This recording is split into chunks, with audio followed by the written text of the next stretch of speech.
بسم الله الرحمن الرحيم الحمد لله رب العالمين والعاقبة للمتقين وأشهد أن لا إله إلا الله ولي الصالحين وأشهد أن محمدا عبده ورسوله صلى الله عليه وعلى آله وصحبه أجمعين أما بعد. La louange est à Allah subhanahu wa ta'ala qui nous a comblés de cette rencontre avec des frères avec lesquels nous sommes liés par le livre d'Allah et la sunna du prophète alayhi salam, selon la voie et la compréhension de nos pieux prédécesseurs radouallahu alayhim. Et puis nous remercions tous ceux qui sont à l'origine de ces rencontres, car notre messager alayhi salam nous a appris, comme il est rapporté dans le hadith d'Abdullah ibn Omar, dans la chaîne des authentiques de Cheikh Nasr al-Albani rahmatullah alayh, man la yashkuru an-nas la yashkuru Allah. Celui qui n'est pas reconnaissant vis-à-vis des gens, il ne sera pas reconnaissant à Allah subhanahu wa ta'ala. Et aussi nos remerciements sont pour les frères et sœurs qui ont fait l'effort de patienter et de se déplacer pour assister à ces rappels, en faisant confiance à leurs frères intervenants, qu'Allah nous bénisse et nous comble tous de la science bénéfique. La science bénéfique, qu'Allah subhanahu wa ta'ala nous comble de la science bénéfique. J'implore Allah d'être au mieux de ce que vous supposez sur moi et qu'il me pardonne ce que vous ne savez pas. Et nos remerciements aussi sont pour nos frères et sœurs qui nous écoutent sur la radio Taqwa. Qu'Allah subhanahu wa ta'ala bénisse tout le monde. Ces assises ne sont que la mise en application. Ces assises ne sont que la mise en application de l'ordre d'Allah Azza wa Jal dans ce verset où il est dit وَذَكِّرْ فَإِنَّ الذِّكْرَى تَنْفَعُ الْمُؤْمِنِينَ. Et donc le verset nous dit ceci dans sa traduction approximative du sens: il rappelle, car le rappel fait du bien aux croyants. Et voici un résumé de ce qu'a dit l'érudit Sa'di rahmatullah alayh concernant le rappel dans son interprétation du Coran, Taysir al-Karim al-Rahman, concernant ce verset. Il dit rahmatullah alayh qu'il y a deux sortes de rappels: le rappel des choses qui ne sont pas connues pour qu'ils soient connus, et le rappel des choses qui sont connues. Et c'est le sujet de nos assises, car l'être humain oublie, tombe dans l'insouciance, et quand le rappel est prodigué aux croyants, il se rappelle, s'exhorte et met en application.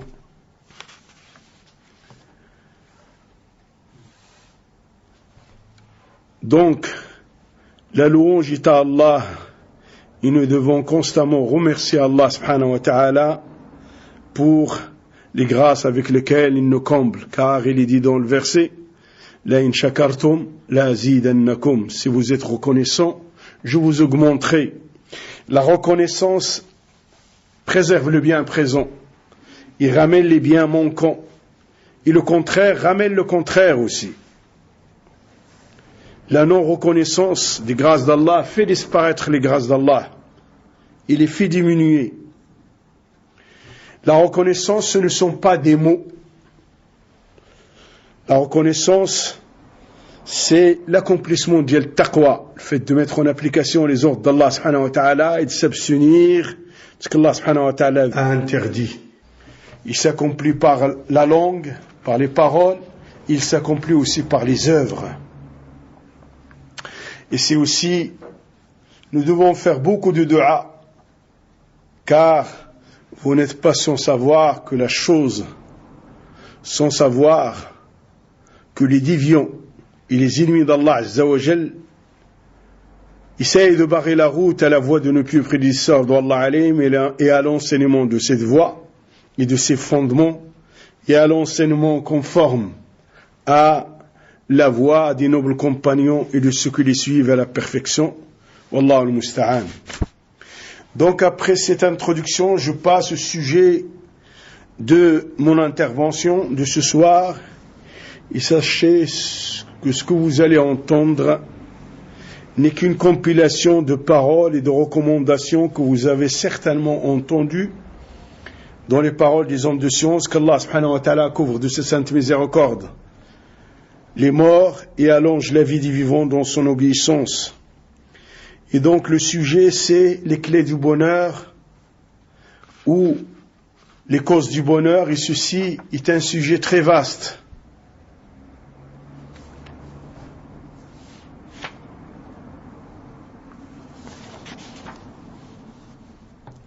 Nous savons tous que le bonheur, c'est la quête de l'humanité entière, qu'ils soient croyants ou mécréants. C'est le but de tous les gens. Tous espèrent et cherchent le bonheur, et chacun met ses capacités et s'oriente vers la voie qui croit qui lui prodigue le bonheur. Et chacun veut obtenir et arriver à son bonheur. Mais la compréhension du bonheur est différente des uns et des autres. Et il est dit dans le verset وَلِكُلٍّ وِجْهَةٌ هُوَ مُوَلِّيهَا. Et dans la traduction approximative du sens du verset, et chacun son orientation. Beaucoup de gens cherchent le bonheur dans les causes de leur malheur, dans les causes de leur malheur pour les deux mondes, ce bas monde et le delà.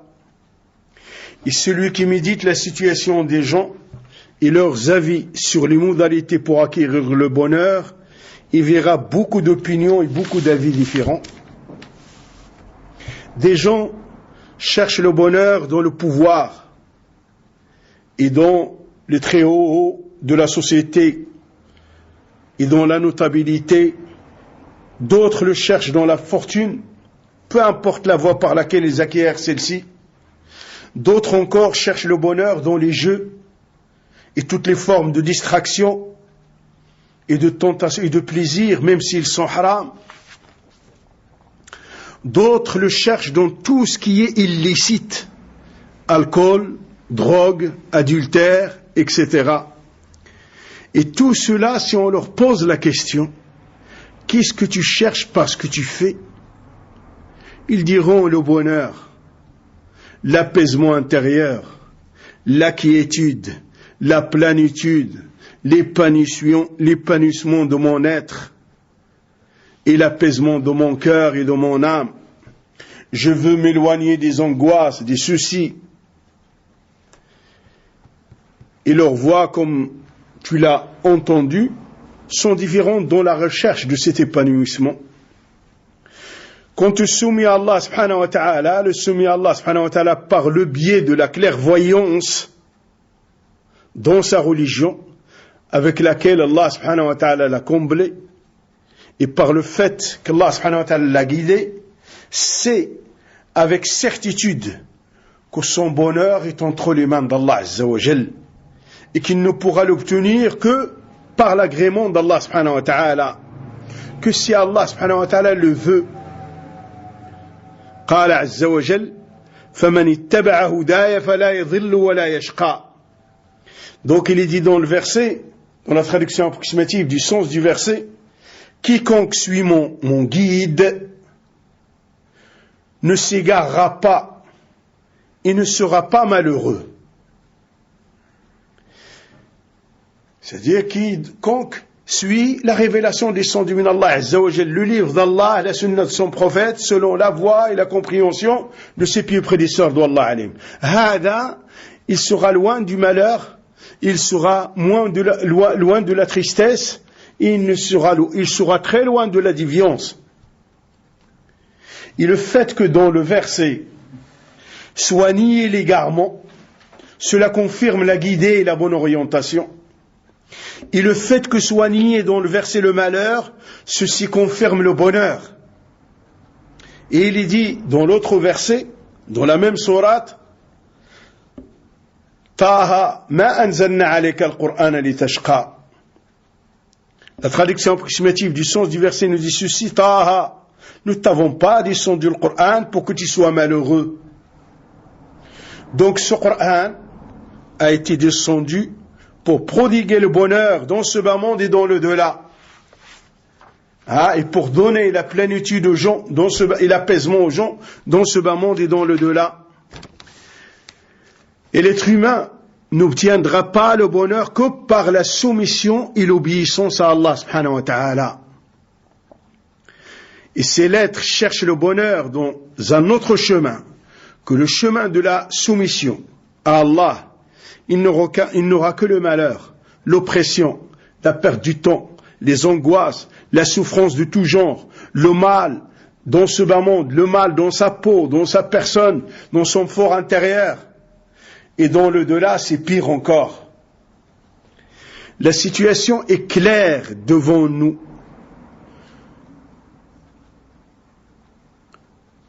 Regardez ces foules qui ne croient en rien et qui commettent le polythéisme dans ce pays laïque et ailleurs. Regardez les soulards, les drogués, les malheureux, qui ne voient pas le bout du tunnel. Nous devons prendre la leçon et revenir comme il se doit vers notre souverain subhanahu wa ta'ala. De ne pas être dans ce genre de situation où les gens ne savent pas où donner de la tête. Combien de fois vous êtes effrayés dans votre ZUP par les sirènes des sapeurs-pompiers qui interviennent pour secourir un overdosé par la drogue ou par l'alcool. Il a consommé cela pourquoi? Pour obtenir le bonheur. Mais il est arrivé à son malheur.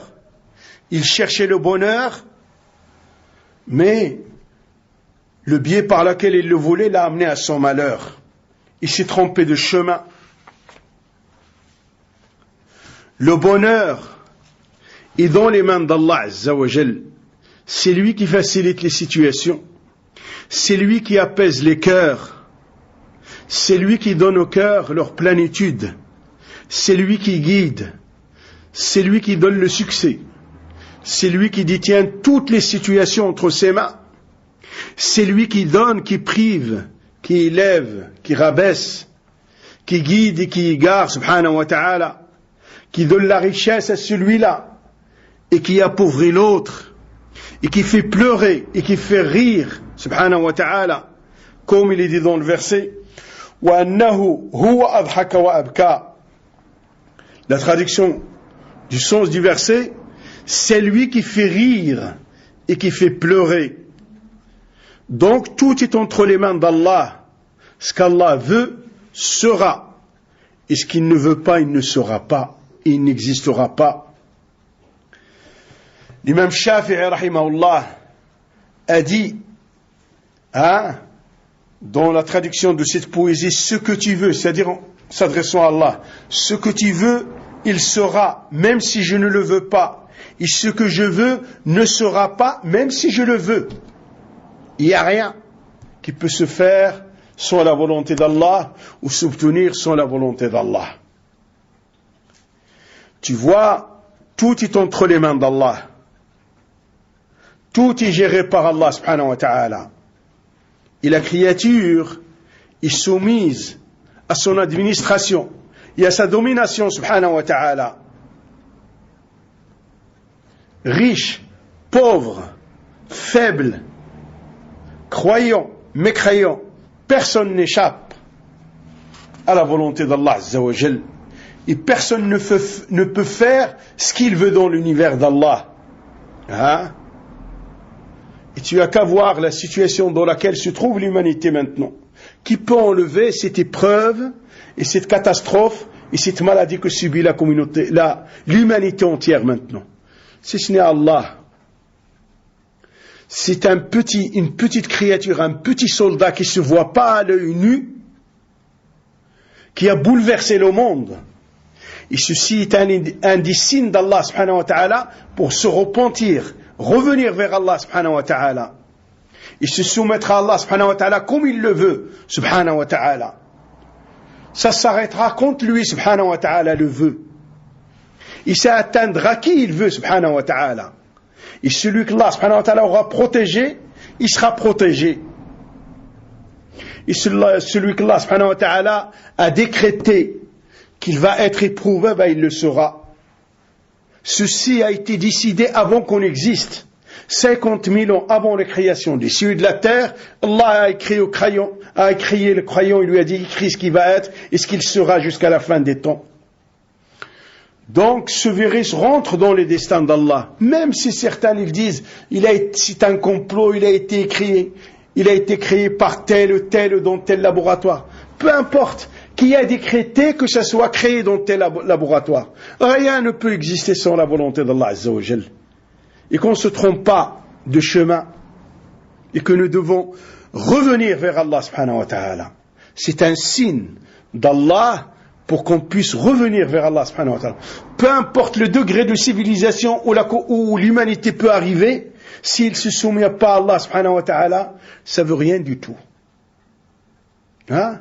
Et tu as à voir l'incapacité dans laquelle ils sont avec leur civilisation, leur progrès, etc., leurs machines, leurs usines, etc. Regarde comment ils sont incapables de faire face. C'est la force d'Allah. C'est la puissance absolue de celui qui a créé cet univers et qui fait ce qu'il veut dans son univers, subhanahu wa ta'ala. À nous de revenir vers Allah. À nous de nous soumettre à Allah subhanahu wa ta'ala et de faire ce qu'il veut subhanahu wa ta'ala.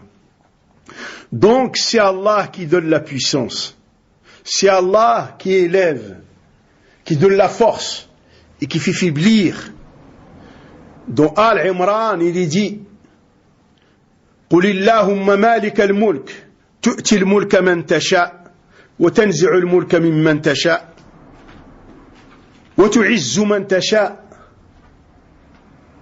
وتدل من تشاء بيدك الخير.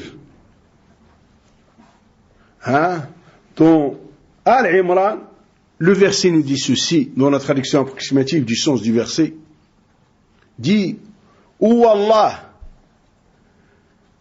tu es celui qui a la souveraineté absolue de tout cet univers. Tu donnes le pouvoir et la royauté à qui tu veux. Tu l'enlèves à qui tu veux. Tu honores et tu élèves qui tu veux. Et tu déshonores et tu faiblis qui tu veux. Hein? Le bien est entre tes mains. Le bien est entre tes mains. Subhanahu wa ta'ala. Donc, Allah subhanahu wa ta'ala, ce verset doit nous faire réfléchir et doit nous faire comprendre la situation d'insensé de ceux qui essayent de concurrencer ou d'enlever le pouvoir de quelqu'un à qui Allah subhanahu wa ta'ala a donné le pouvoir. Hein?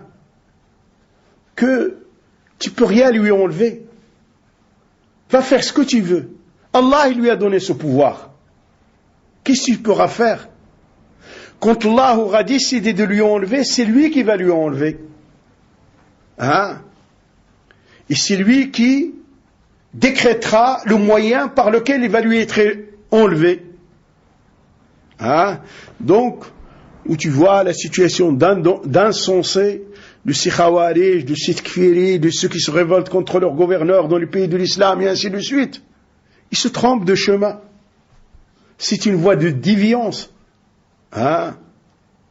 Et qui est contraire à ce que veut de nous Allah subhanahu wa ta'ala et au rapport que nous devons avoir vis-à-vis de ceux qui nous gouvernent parmi les musulmans. Pour Allah subhanahu wa ta'ala, ceci est une aqidah ferme sur laquelle nous devons nouer nos cœurs, que tout est entre les mains d'Allah. C'est avec cette aqidah qu'on va être orienté vers le bien, et c'est avec cette aqidah qu'on arrivera au bonheur. La aqidah, ce sont ces croyances nouées dans le cœur. Et c'est avec cette aqidah avec laquelle on va arriver au succès dans ce bas monde et dans le delà. Et c'est cette aqidah qui va nous amener vers notre apaisement dans ce bas monde et dans le delà. Donc, partant de là, il nous apparaît clairement que la base du bonheur, le pivot principal de celui-ci, et le pilier principal du bonheur, c'est la foi en Allah Azza wa Jal. Comme l'unique Seigneur de l'univers, l'unique Créateur, l'unique pourvoyeur de la subsistance, c'est lui qui donne, c'est lui qui prive, c'est lui qui rend malade, c'est lui qui guérit, c'est lui qui donne la vie, c'est lui qui donne la mort. Et avoir la foi aussi en les noms et les attributs d'Allah subhanahu wa ta'ala, comme il s'y a à sa grandeur, et comme il s'y a à sa majesté, subhanahu wa ta'ala, et de lui réserver le culte exclusivement sans lui faire d'associé, et de l'adorer comme il le veut. Il nous a créés pour l'adorer comme lui il l'a légiféré, et non pas selon nos passions, ou selon nos tendances, ou selon la voie de nos chirs. Abadan, selon la voie qu'il a décrétée, et il a envoyé un messager pour cette voie qui est le message de Mohammed alayhi salam. Donc nous devons mettre en pratique le livre d'Allah, la sunna du prophète alayhi salam, selon la voie et la compréhension de ceux à qui le Rasoul sallallahu alayhi wa sallam a appris la religion, qui sont les compagnons, leurs successeurs à la perfection, et ceux qui leur ont succédé à la perfection, et ceci jusqu'à la fin des temps. Cela te prouve, ce sont des maillons de chaîne qui sont attachés les uns aux autres, qui nous ramènent directement vers où? Vers le messager alayhi salam, vers Jibril, vers ce que veut Allah subhanahu wa ta'ala, et ce que Allah subhanahu wa ta'ala aime et agrée. Ça, c'est la source et la base du bonheur. Allah subhanahu wa ta'ala détient tout dans sa main. Médite la parole du messager alayhi salam dans le dua de celui qui est en détresse. Ton jugement s'exécute sur moi. Ta prédestinée m'est juste. Ça, c'est la source à l'islam. Cette croyance, c'est la source et la base du bonheur dans ce bas monde et dans le delà. C'est avec la foi et ce qu'il implique comme bonne œuvre que s'obtient le bonheur. Médite le verset. Dans les abeilles, dans Surat les abeilles, il est dit Man amila salihan min dhakarin aw untha wa huwa mu'minun falanuhyiyannahu hayatan tayyiba. Donc, le verset nous dit ceci dans la traduction approximative du sens du verset. Quiconque, mâle ou femelle, homme ou femme, fait une bonne œuvre, mais pas n'importe quel homme et femme, en étant croyant, à la condition d'être croyant, nous les ferons vivre une bonne vie et nous les récompenserons en fonction de leurs meilleures actions. Ils sont vivants pourtant. Il a dit, nous allons les faire vivre une bonne vie, parce que la réelle vie et la bonne vie, il est dans la soumission à Allah, il est dans la croyance, il est dans cette soumission totale à Allah subhanahu wa ta'ala. Donc la bonne vie dans laquelle il n'y a pas d'angoisse, ni de stress, ni de souci, ni de douleur, ni de waswas, du dicté d'Il Shaitan, c'est la vie qui s'accomplit sur une foi authentique. Et la foi authentique booste le soumis à Allah subhanahu wa ta'ala vers les bonnes œuvres. Il le booste et il le pousse vers l'obéissance à Allah et vers le suivi de son message alayhi salam. Cette foi, il faut s'atteler à la maîtriser il faut l'apprendre. Il ne faut pas l'apprendre n'importe comment, ni chez n'importe qui. Il faut l'apprendre chez ceux qui en sont dignes. La aqidah ne vient pas du vide, ne vient pas de la paresse, et du fait d'être plongé H24 à ramasser les pécunes de ce bas monde. Abadan. Chercher sa subsistance, il est demandé. Chercher la subsistance de sa famille est demandé. Mais pas au détriment de la foi. Pas au détriment des droits d'Allah. Pas au détriment des droits de ses créatures. Abadan. Et pas au détriment de l'apprentissage de sa religion. Le soumis à Allah convenablement vit constamment une vie heureuse, même s'il a peu de moyens, grâce à la foi avec laquelle Allah l'a honoré. Dans le hadith rapporté par l'imam Muslim, الرسول صلى الله عليه وسلم dit عجبا لأمر المؤمن عجبا لأمر المؤمن. Il a dit عليه الصلاة والسلام étonnante, il est étonnante la situation du croyant. Toute sa situation est bonne. Et ceci n'est dû qu'au croyant. S'il est comblé d'un bienfait, il est reconnaissant. Et si c'est un bien pour lui, parce que la reconnaissance va amener le fait que ça préserve le bien, et ça va l'augmenter. Et donc s'il est comblé d'un bienfait, il est reconnaissant. Et c'est un bien pour lui.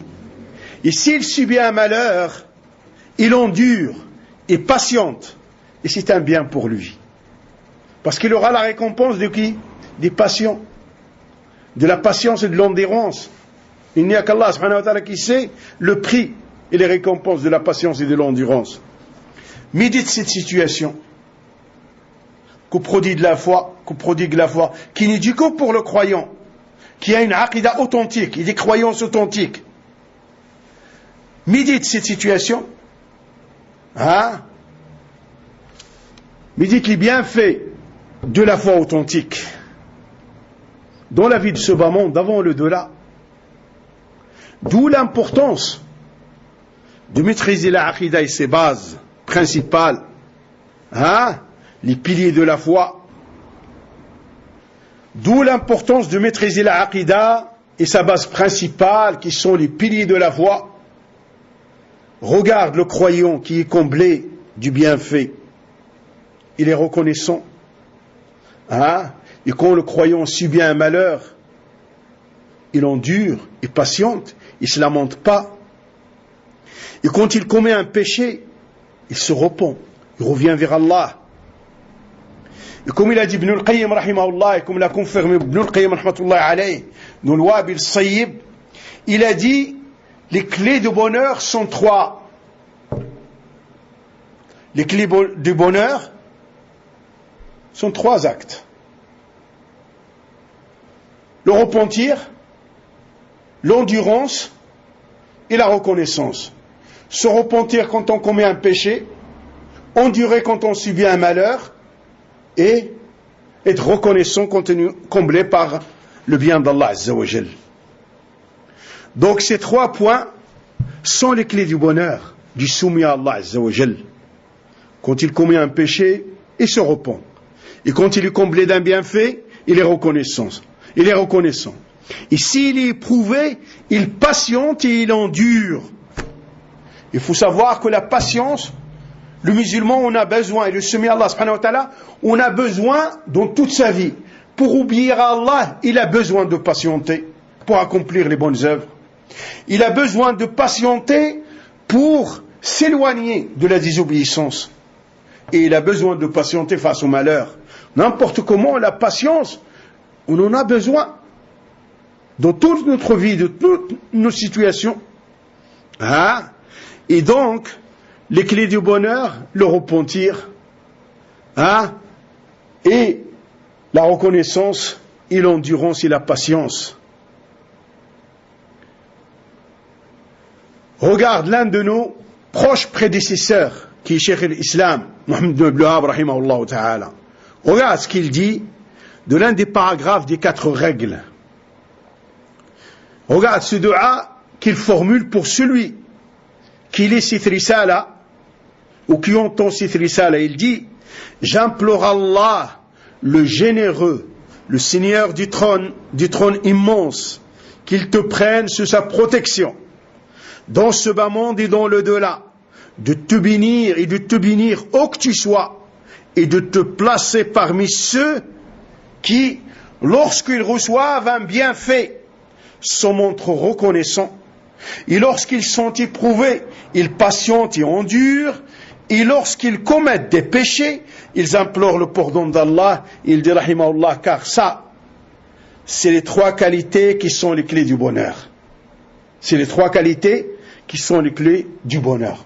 Le repentir, la reconnaissance et l'endurance. Donc la base du bonheur sur laquelle doit être fondée la foi en Allah Azza wa Jal. Cheikh l'Islam Ibn Taymiyyah rahmatullah alayhi dit: la synthèse du bonheur, ce qui réunit le bonheur en entier. Hein? La synthèse du bonheur et sa fondation, c'est la foi en Allah et en son messager. La preuve de ce qu'a dit Cheikh al-Islam Ibn Taymiyyah rahmatullah alayh, il est dans le verset. Nos plus prédécesseurs d'Allah alayhim et les hommes de science ne mettent pas leur raison là où il ne faut pas. Abadan. قال عز وجل من عمل صالحا من ذكر أو أنثى وهو مؤمن فلنحيينه حياة طيبة. Donc il est dit dans la traduction approximative du sens du verset, celui qui fait une bonne œuvre, qu'il soit homme ou femme, en étant croyant, à la condition de la foi, nous allons lui faire vivre une bonne vie. Donc la fondation principale du bonheur, c'est la foi en Allah subhanahu wa ta'ala et en son messager et en tout ce qu'Allah subhanahu wa ta'ala, et de croire en tout ce qu'Allah subhanahu wa ta'ala a fait obligatoire d'y croire. Hein? Et si tu sais ça, l'islam, tu dois faire des efforts pour maîtriser ta aqidah en l'étudiant d'une façon authentique et sûre, et tu dois faire des efforts pour assister aux cours sur la religion, la aqidah et les autres matières, la jurisprudence et autres, quand ils sont donnés, hein, dans un lieu qui soit la mosquée ou ailleurs, par un enseignant qui se conforme à la voie du salaf, à la voie des pieux prédécesseurs d'Allah alayhim. Regarde comment on fait des efforts pour la subsistance. Ce qui est bien, mais il ne faut pas que ce soit au détriment de ce qui va nous prodiguer le bonheur de notre bas monde et dans le delà. Donc les gens de la foi authentique, cette foi qui booste vers les bonnes œuvres, ce sont eux les gens du bonheur. Et celui qui perd la foi, perd le bonheur. Il sera parmi les malheureux dans ce bas monde et dans le delà. Même s'il baigne dans les millions et les milliards. Hein? Et plus la foi augmente de la personne, plus son bonheur augmente. Dès que sa foi baisse, son bonheur baisse aussi. Et s'il disparaît, son bonheur va disparaître. Nous devons savoir que la foi, c'est un plaisir et un bonheur prodigué à l'être humain dans ce bas monde. Hein? C'est quelque chose, c'est une forme de paradis intérieur qui est donné à l'être humain dans ce bas monde. C'est pour cela que Cheikh l'Islam, Ibn Taymiyyah rahmatullah alayh, disait qu'il y a dans ce bas monde un paradis. Celui qui ne l'a pas connu ne rentrera pas dans celui de l'au-delà. Il veut dire par cela le paradis de la foi, le paradis de la soumission, le paradis de l'obéissance à Allah, le paradis de la science bénéfique, hein? Et le paradis de cette aqidah et ce qu'il implique comme bonne œuvre. Le plaisir, hein, de la foi authentique est quelque chose de particulier. Il a un goût qui, comme il a dit Rasul sallallahu alayhi wa sallam, hein, un goût exquis qui motive la personne à tout le temps accomplir les obéissances à Allah subhanahu wa ta'ala dans n'importe quelle situation. Il dit qu'il accomplit un acte, hein, il a quelque chose en lui, il veut revenir à cet acte. Hein? Et donc, les croyants d'une aqidah authentique, hein, ont un apaisement intérieur qui est particulier. Hein? Et Cheikh l'Islam disait rahimahullah ta'ala, que peuvent faire mes ennemis? Qu'est-ce qu'ils peuvent faire contre moi? Mon paradis est dans ma poitrine. Il parle de quoi? La foi, la science de la religion. Il dit mon paradis, il est dans ma poitrine. M'enfermer en prison, c'est une retraite spirituelle pour moi. Ça veut dire quoi pour lui? Il va se pencher sur le livre d'Allah. Il va méditer la création d'Allah. Et comme il l'a fait, il va enseigner la religion d'Allah dans la prison. Il dit m'exiler, me sortir de mon pays, c'est du tourisme pour moi, ça me permet de voir d'autres pays. Hein? Plus fort que ça, la parole de notre prophète alayhi salatu wassalam. Hein? Il a dit alayhi salatu wassalam que mon bonheur a été dans la prière. Mon bonheur a été dans la prière. Et combien de fois il dit à Bilal radiyallahu anhu arda, arihna biha ya Bilal. C'est-à-dire, fais l'adhan pour qu'on rentre, nous reposer dans la prière. Hein? Et regarde-nous, maintenant, si l'imam, il est un peu long, ou s'il fait une prosternation longue, comment on devient? Et regarde notre messager, alayhi salatu wassalam, et nos pieds prédécesseurs d'Allah, leur bonheur était dans le fait d'être prosterné pour Allah, d'être debout devant Allah, d'être en inclinaison pour Allah, de glorifier Allah subhanahu wa ta'ala comme il se doit, dans ce noble acte d'adoration qui est l'un des principaux piliers de l'islam après le monothéisme. Hein? Et ce qu'a dit Cheikh l'Islam, et d'autres prédécesseurs ont dit, c'est les rois et les khalifes savaient le bonheur dans lequel on est, ils nous auraient combattu pour. Mais ils ne pourront pas le savoir parce que c'est quelque chose intérieur à la personne. Que ne vit que cette personne? Un apaisement intérieur dans lequel il est, une quiétude intérieure, un repos de l'esprit. Hein? Donc la foi, ses obligations, ses surrogatoires, c'est le bonheur réel. Le bonheur dans ce bas monde et dans le delà. Celui qui fait partie de ceux qui accomplissent la foi de par les obligations et les surrogatoires obtient le bonheur. Et son bonheur sera équivalent à sa foi. Et quand la foi baisse, le bonheur aussi baisse. Et si la personne perd la foi, il perd le bonheur. C'est la foi qui prodigue le bonheur, l'apaisement, la largesse de l'esprit, la largesse de la poitrine, le repos de l'esprit, son épanouissement. قال عز وجل الذين آمنوا وتطمئن قلوبهم بذكر الله ألا بذكر الله تطمئن القلوب الذين آمنوا وعملوا الصالحات طوبى لهم وحسن مآب.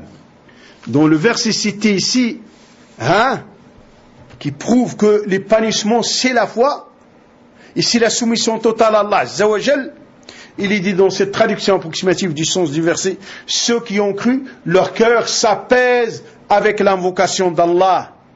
Et c'est l'invocation d'Allah qui prodigue et qui est la source de l'apaisement des cœurs. Qui sont ceux-là? Ceux qui ont cru, fait bonne œuvre. Ceux-là, ils ont la bonté. C'est-à-dire, Tauba est expliqué par la bonté de la vie dans ce bas monde et par un arbre au paradis. Et ils ont la meilleure des demeures après et la meilleure des fins. Et le meilleur du but est réservé pour eux dans le delà. La foi, c'est la réelle quiétude.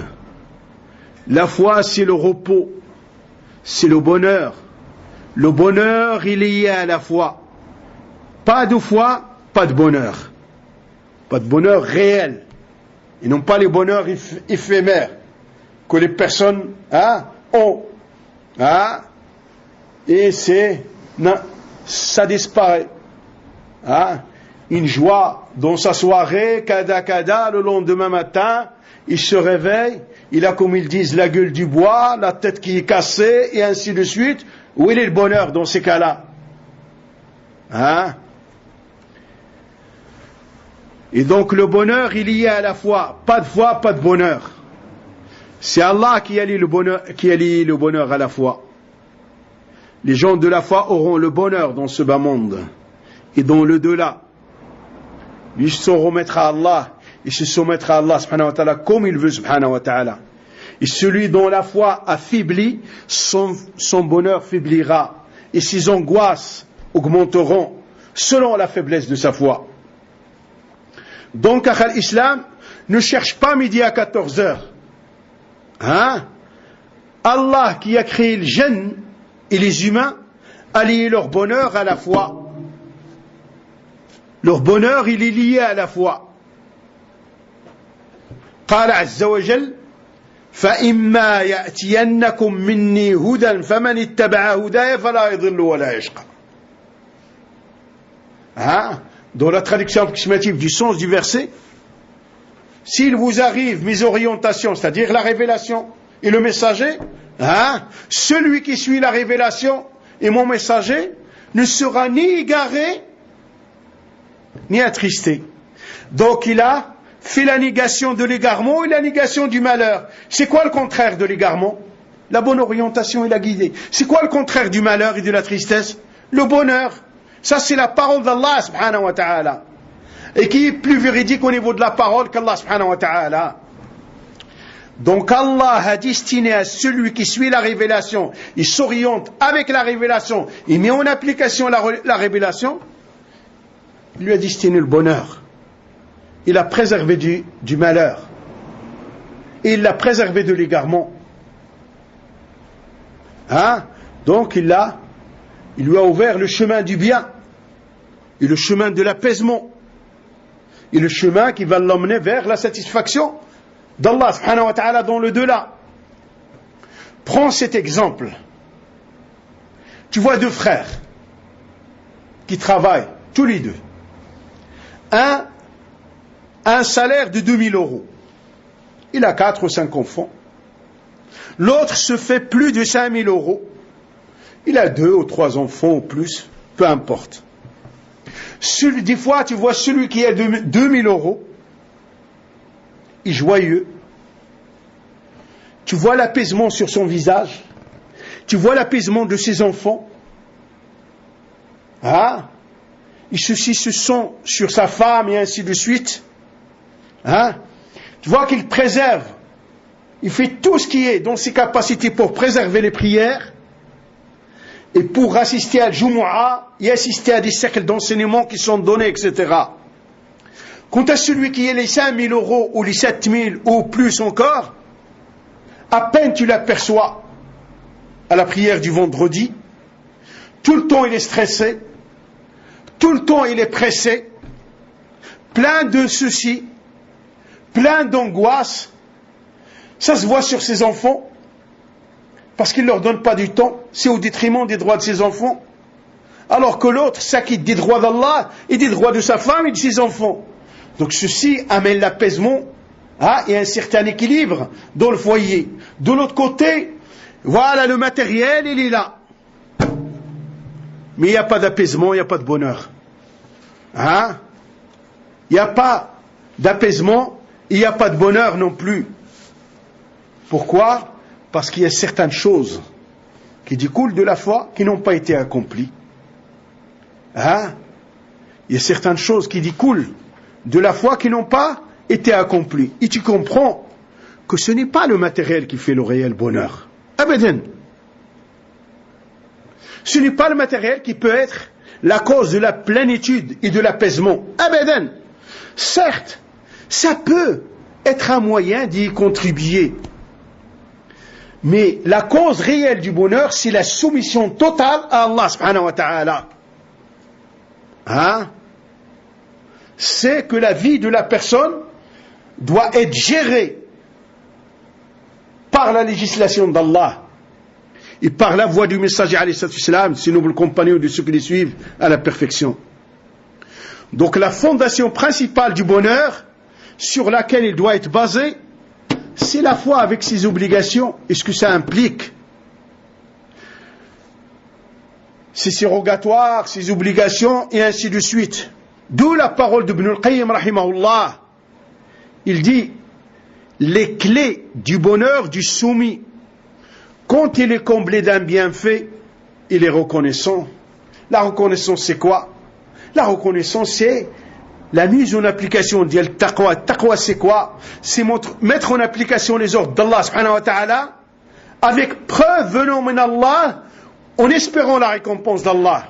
et c'est s'abstenir de ce qu'Allah subhanahu wa ta'ala interdit avec preuve venant du livre et de la sunna, ou n'ayons peur du châtiment d'Allah, ou n'ayons peur que ça ne soit pas accepté chez Allah azza wa jal.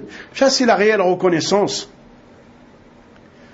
Et le deuxième point, quand il commet un péché, il se repent, il regrette, il revient vers Allah subhanahu wa ta'ala. Et quand il subit un malheur, il sait que le malheur ne peut pas le rater. Il endure et patiente, il sait que ça, c'est son destin, qu'Allah subhanahu wa ta'ala lui a destiné, il doit l'accepter et s'y soumettre. Il ne pas se lamenter, il ne pas se rébeller contre le destin d'Allah. Et la vie des soumis à Allah subhanahu wa ta'ala et de tous les êtres n'échappe pas à ça. Le bienfait dans lequel ils vont d'un bienfait à un autre, les péchés, et les malheurs. 3 situations dans lesquelles l'être humain y va. Mais celui qui en s'en sort, c'est le croyant.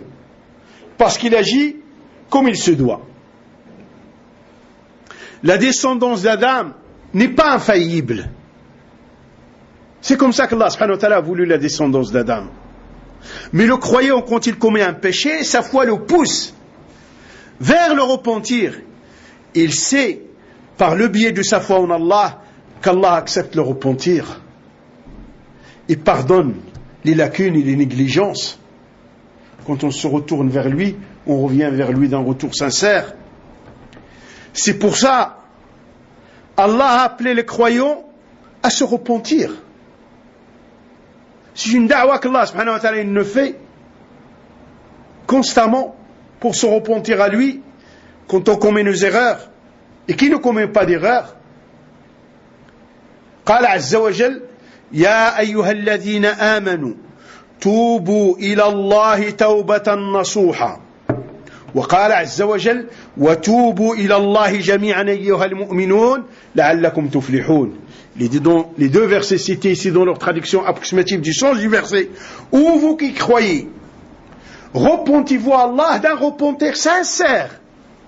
Dans l'autre verset, repentez-vous tous à Allah Azza wa Jal, ô vous qui croyez. Ainsi vous allez atteindre le succès. Le succès, c'est dans le fait de revenir vers Allah. Et non pas de s'entêter dans sa désobéissance ou de s'obstiner sur ses erreurs. Le croyant, quand il commet un péché, il se réfugie dans sa foi, qui le pousse à se repentir à son Seigneur. Et de par cette foi authentique sur laquelle il a noué son cœur, il sait que son Seigneur pardonne les péchés, pardonne les erreurs et les lacunes. Et il pardonne, subhanahu wa ta'ala, toutes sortes de péchés. Même le polythéisme, même la mécréance, quand l'être humain s'en repent et revient vers Allah subhanahu wa ta'ala. Cela nous prouve quoi? L'immensité de la miséricorde d'Allah et de sa clémence. Et qu'Allah subhanahu wa ta'ala nous a créés pour nous rendre la vie agréable et facile.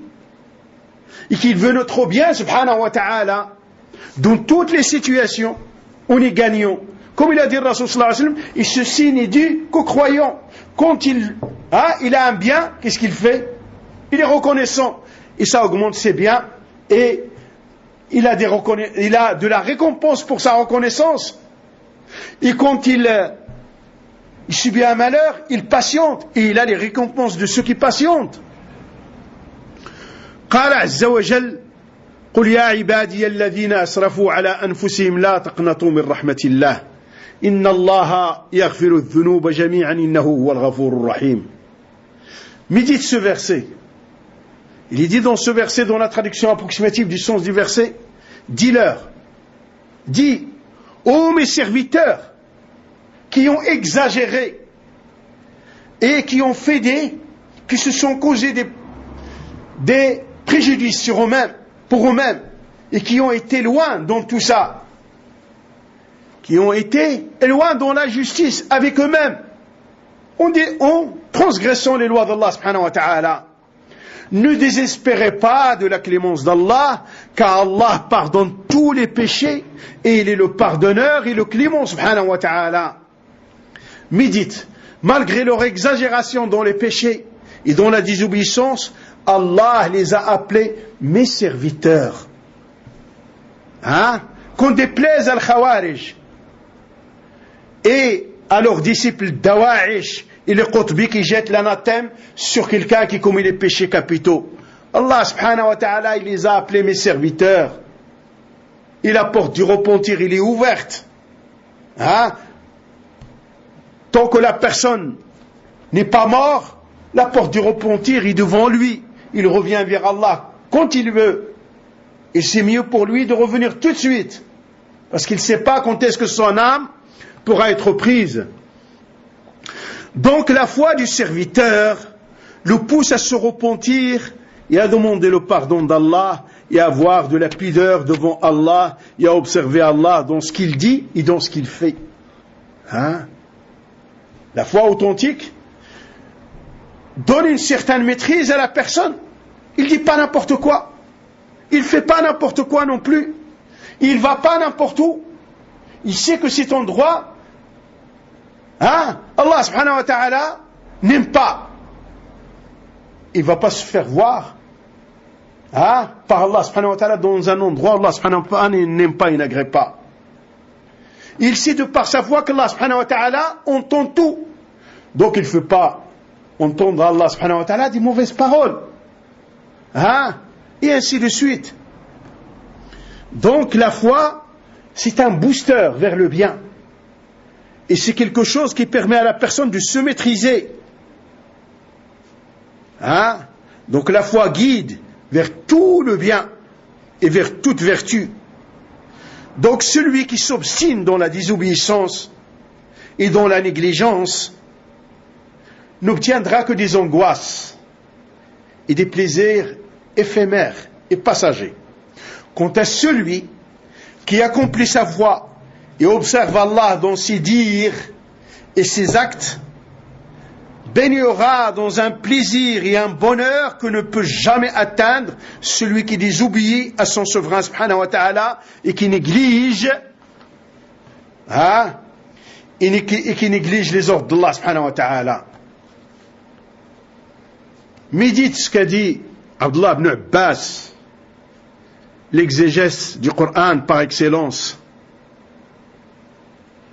Il dit, radiyallahu anhu warda, le péché noircit le visage, et fait sombrir le cœur, et faiblit le corps, et diminue la subsistance, et prodigue à la personne la haine des gens quand ils s'obstinent et ne se repentent pas. Et il a cité le verset, قال عز وجل بل ران على قلوبهم ما كانوا يكسبون. Dire ce qu'ils ont, la traduction approximative du sens du verset, ce qu'ils ont accompli comme mal couvre leur cœur. Ils le couvrent comment?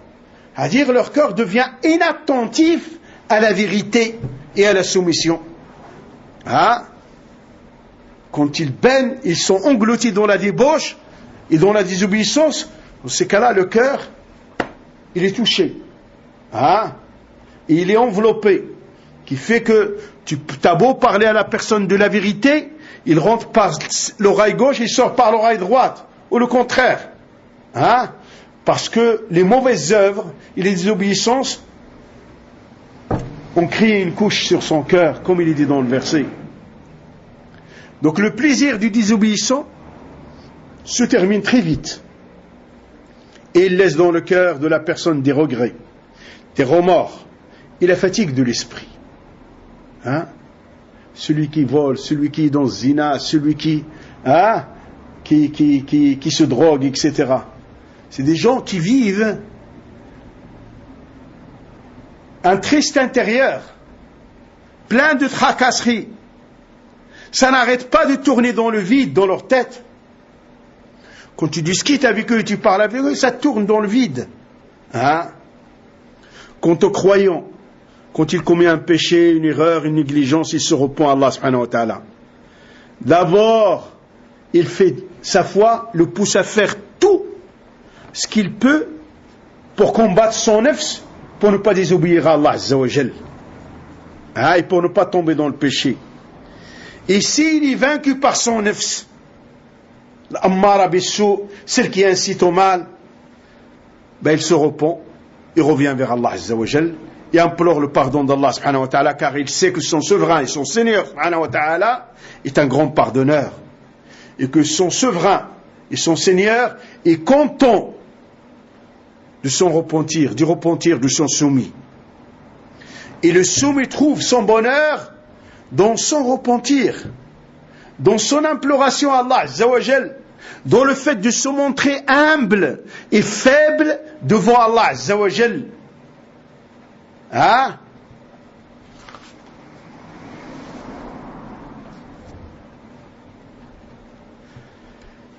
Donc, et la deuxième situation dans laquelle se trouvent les humains, les bienfaits d'Allah, les bienfaits du corps avec lequel Allah subhanahu wa ta'ala les a dotés, de la fortune, de la famille, des enfants, du logement, du moyen de transport et autres bienfaits qu'on ne peut pas comptabiliser. Il est dit dans le verset وَإِن تَعُدُّوا نِعْمَةَ اللَّهِ لَا تُحْصُوهَا وَمَا بِكُم مِّن نِعْمَةٍ فَمِنَ اللَّهِ. Dans le verset, il est dit, si vous comptabilisez les bienfaits d'Allah subhanahu wa ta'ala vous concernant, vous ne pouvez pas les comptabiliser. Hein? Et tout bienfait dans l'autre verset, tout bienfait que vous avez, il vous vient d'Allah subhanahu wa ta'ala. Donc le bonheur s'obtient par le biais d'être reconnaissant à Allah Azza wa Jal pour ses bienfaits. Et la reconnaissance est un moyen, est une cause pour augmenter les bienfaits. وَإِذْ تَأَذَّنَ رَبُّكُمْ لَإِنْ شَكَرْتُمْ لَأَزِيدَنَّكُمْ. Hein? Si vous êtes reconnaissant, je vous augmenterai. Ainsi a dit le souverain subhanahu wa ta'ala. Hein? Dans cette traduction approximative du sens du verset, le croyant en reconnaissant et en louant Allah subhanahu wa ta'ala pour ses bienfaits trouve le plaisir et le goût de la reconnaissance dans son fort intérieur. Il retrouve cette reconnaissance du bienfait d'Allah subhanahu wa ta'ala dans son intérieur. Et ainsi, ces bienfaits vont être préservés et vont être augmentés. Et la reconnaissance permet de ramener le bienfait que la personne n'a pas. Et combien est noble la situation du croyant quand il prend comme modèle son prophète alayhi salatu wassalam au moment de se coucher et qui dit ce dua comme le faisait le Rasul sallallahu alayhi wa sallam. Alhamdulillahi alladhi at'amana wa saqana wa kafana wa awana fakam mimma la kafiya lahu wa la mu'wiya lahu. Rawahu Muslim. Et donc regarde ce noble dua que faisait le prophète alayhi salatu wassalam. Louange à Allah au moment de se coucher. Louange à Allah qui nous a donné notre nourriture, notre boisson et notre logement, qui nous a suffi. Combien sont nombreux ceux qui ne trouvent personne pour les suffire et pour leur donner le gîte. Hein? Et alayhi salatu wassalam, dans toutes circonstances, il citait les bienfaits d'Allah. Dans l'autre hadith, rapporté par l'imam Muslim, Inna Allah la yarda anil abdi an ya'kula al-aklata fayahmaduhu alayha aw yashriba al-sharba fayahmaduhu alayha. Et donc, dans ce hadith, le Rasul sallallahu alayhi wa sallam dit Allah subhanahu wa ta'ala est satisfait de son serviteur quand il mange une nourriture qu'il loue Allah subhanahu wa ta'ala pour la nourriture qu'il a mangée. Et quand il boit, il loue Allah subhanahu wa ta'ala pour la boisson. Hein? Et Allah subhanahu wa ta'ala est satisfait de lui dans ces cas-là.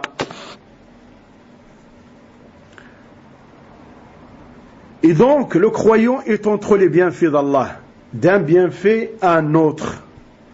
Et les bienfaits causent la reconnaissance à Allah subhanahu wa ta'ala et la louange à Allah subhanahu wa ta'ala. Hein? Et puis, le serviteur doit utiliser, et le croyant utilise les bienfaits d'Allah dans ce qu'Allah subhanahu wa ta'ala aime et agrée. Hein? Sa reconnaissance et le fait d'utiliser ses bienfaits comme Allah subhanahu wa ta'ala l'aime et l'agrée, lui prodigue encore plus de bonheur plus de plaisir, plus de bienfaits. Et la reconnaissance à Allah subhanahu wa ta'ala est basée sur 3 piliers. Reconnaître le bienfait avec son cœur et savoir qu'il ne vient que d'Allah subhanahu wa ta'ala, et le reconnaître avec le cœur. Deuxième pilier, louer Allah subhanahu wa ta'ala et faire les éloges d'Allah subhanahu wa ta'ala comme ici à sa grandeur pour ce bienfait avec lequel il l'a comblé. Troisième pilier, utiliser ce bienfait dans l'obéissance à Allah azza wa jal. Ils n'ont pas désobéir à Allah subhanahu wa ta'ala avec. قال عز وجل اعملوا آل داود شكرا. Il dit dans le verset, dans la traduction approximative du sens du verset, ô famille de Daoud, œuvrez par gratitude envers Allah subhanahu wa ta'ala. Donc ça, c'est la situation du croyant qui a le bonheur par le biais de sa foi. Quand il fait un péché, il se repent, et quand il est comblé d'un bienfait, il est reconnaissant, et avec sa reconnaissance, il ne cesse d'être comblé par les bienfaits d'Allah subhanahu wa ta'ala.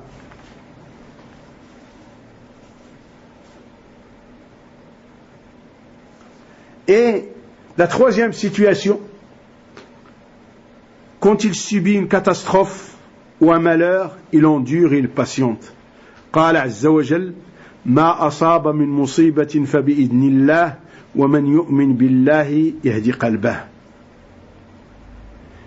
Le verset nous dit ceci clairement dans sa traduction approximative du sens du verset. Ce qui arrive comme catastrophe, c'est par l'ordre d'Allah. Et celui qui croit en Allah, Allah oriente son cœur. Il guide son cœur. Il le guide vers quoi? Vers ce qu'Allah subhanahu wa ta'ala aime et agrée. Iqlima a dit concernant ce verset, si le croyant qui subit une catastrophe, il sait qu'il vient d'Allah, il l'accepte, il se soumet à Allah. Fin de citation. Il dit ce verset concerne le croyant qui subit un malheur et qui sait qu'il vient min Allah, et il l'accepte et il se soumet au destin d'Allah. C'est pour ça que le croyant face à la catastrophe trouve le plaisir de la patience. Et le but de la patience est noble et louable. Et le croyant gagne la récompense des patients et des endurants, qui dépasse ce que peut imaginer l'être humain. La récompense chez Allah du patient est quelque chose que tu ne peux pas imaginer. Et donc, le croyant dans les bienfaits, il gagne les récompenses de la reconnaissance, et dans les catastrophes, il gagne la récompense des patients, et dans le péché, il gagne la récompense du repentir. N'importe comment, il est récompensé. Dans toutes les situations, il est dans le bien. De la parole de notre messager alayhi salam, il tenante la situation des croyants. Dans toutes ces situations sont un bien. Et si on médite cette parole, toute sa situation, et toutes ces situations, ce n'est que du bien, on se rend compte de la valeur de la foi, et que la foi, c'est la base du bonheur. عجبا لأمر المؤمن إن أمره كله خير وليس ذاك لأحد إلا للمؤمن إن أصابته سراء شكر فكان خيرا له وإن أصابته ضراء صبر فكان خيرا له رواه أحمد. Donc il tenante la situation du croyant quand et ceci n'est dû qu'aux croyants. Médite cette parole, n'est dû qu'aux croyants. Comprendre la valeur du bienfait avec lequel Allah subhanahu wa ta'ala nous a comblés, de faire partie des croyants. Et nous devons remercier Allah subhanahu wa ta'ala pour cela. Et de demander constamment à Allah subhanahu wa ta'ala de nous raffermir dans cette voie, dans la voie de la croyance. Quand il reçoit un bien, il est reconnaissant, et c'est un bien pour lui, et quand il subit un malheur, il patiente et il endure, et c'est un bien pour lui. On va arrêter là, Inch'Allah, et on reprendra après Salat al-Maghrib, Inch'Allah. Wa subhanak Allahumma wa bihamdik. Ashhadu an la ilaha illa ant. Astaghfiruka wa atubu ilayk. Wa salli Allahumma wa sallim wa barik ala Muhammadin wa ala alihi wa sahbihi ajma'in. Barakallahu fikum wa ahsanallahu ilaykum. Jazakumullahu khairan.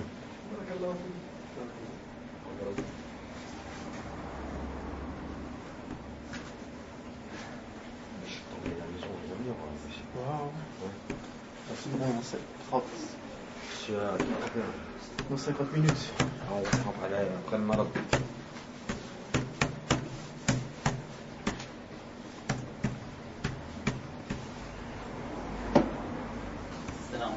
Salam wa rahmatullah. Après le Maghreb, vous faites le Maghreb à quelle heure? À 41 la nouvelle, 5 minutes après, vers 46. Donc on met 19h à peu près. Le cours? Ouais. Et c'est à quelle heure l'Aïcha? 19h50. Attends. Non, 20h.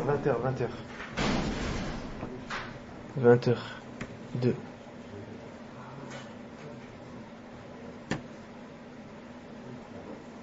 Tu connais là? Ah ouais, je sais pas.